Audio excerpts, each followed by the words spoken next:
Hi friends, and welcome back to another Before You Read lecture. Once again, another Before You Read lecture on the topic of friendship in the Bible. This time we are considering the book of Ruth as a book of friendship. The book of Ruth as a book of friendship. And in this video lecture, I want to do a brief reminder overview of the book of Ruth, sort of get us up to speed with that. Introduce some of the relationships that I think are interesting for us to think about through the lens of friendship, and then revisit our basic questions about friendship as we apply them to our reading of the book of Ruth. Adele Berlin, in her introduction to Ruth in the HarperCollins Study Bible, says that Ruth is one of the most beautiful pieces of literature in all of the Bible. This story of Ruth and Ruth's relationships has a pastoral or rural agrarian feel and tone to it. The focus of Ruth is not on national or international politics, the rise and fall of kings or judges. It is rather focused on a private family and the situation that they're facing in the midst of turmoil and famine. The plot really revolves around these family relationships and the degree to which those relationships extend even beyond familial obligation to something we might say is akin to friendship, or at least a particular species of friendship. One of the things that is notable about the book of Ruth is the use of symbolic names. This suggests that Ruth, more than giving us a newspaper report or a strictly historical narrative, is doing something more literary. It's doing something more symbolic or teaching, or there's a greater purpose than just accounting for the story of this private family. Something else is happening. So as you read, you might pay attention to these names. They're going to be in your study Bible. They'll be sort of annotated, they'll be explained, but here are a few to keep in mind. Elimelech means my God is king, and this symbolic name likely suggests a time before the monarchy, a time of the judges. Mahlon means sickness, and Kiliah means spent. Orpha, one of the daughters-in-law of Naomi, means back of the neck, and probably is likely symbolic of the fact that Orpha turns her back on Naomi. Naomi, one of the main characters in the book of Ruth, is translated or signifies pleasant. And when calamity befalls Naomi, she asks that others would refer to her as Mara, which means bitter. Ruth is a symbolic name meaning friend or companion, and I think that's important for our purposes to remember. Ruth means friend or companion. There is something in Ruth's way of inhabiting the world, of doing relationships, that is illustrative of a friend or a companion.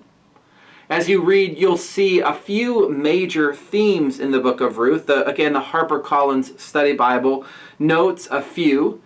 The first and probably most important theme is from the Hebrew word hesed, which means loyalty or faithfulness.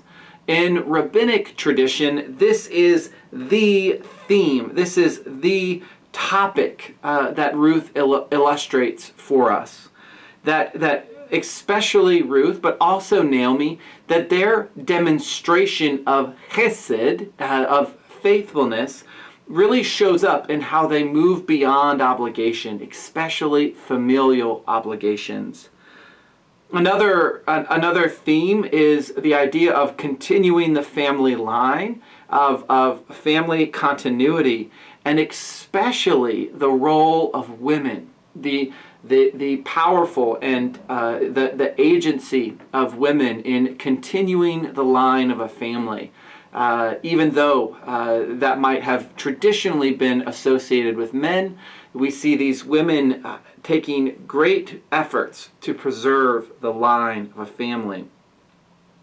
It's possible, especially because of the mention of King David in the end of the book, that there is a potential royal or national interest to the book of Ruth.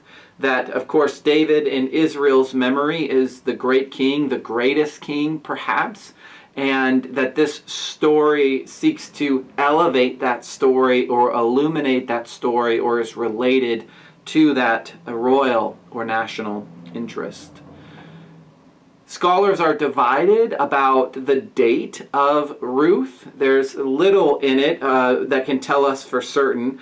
Of course, it is written after David lived. That's the surest detail in the story, is that we know that it was written after David, because David is assumed to be a persona or a memory that the intended audience would have been familiar with. So that would date it sometime between, at the very earliest, sometime between 950 and 700 BCE. Scholars have discerned certain linguistic features of Ruth that place it in that time, in which case it would be a product of the cultural flourishing of the united monarchy before the division of the southern and the northern kingdoms.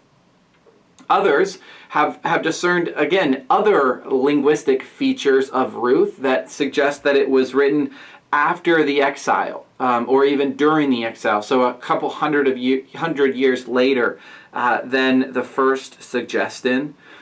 There are specific literary features, including the sort of borrowing from the Aramaic language that happens and is characteristic of the time after exile. There once was a time in earlier scholarship that has really been rejected by most contemporary scholars, but there was a season in which Ruth was understood as a sort of polemical response to the policies of Ezra and Nehemiah that strictly forbade marrying foreign women. Of course, if we put Ezra and Nehemiah in conversation with Ruth, this is a place where there's tension, because Ruth is a foreigner, and Ruth is the hero of this story, and is also the in the family line of David, this great king. And so if we compare that with what Ezra and Nehemiah say about the danger of foreign women, and that one should not marry, men should not marry foreign women, that's definitely a contrast. And so there was a season in scholarship on Ruth that saw it as a polemic, a sort of revolt against that policy. As I said, that has largely been displaced in contemporary scholarship.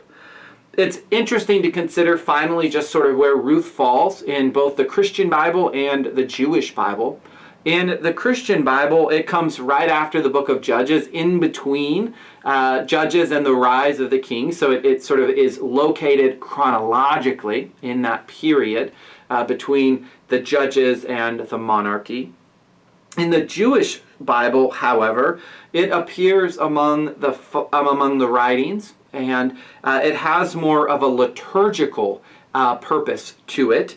Ruth would be read during the festival of Shavuot, or the festival of weeks, or the festival of Pentecost, as we might remember it, which was the period that marked the end of the barley harvest and the beginning of the wheat harvest.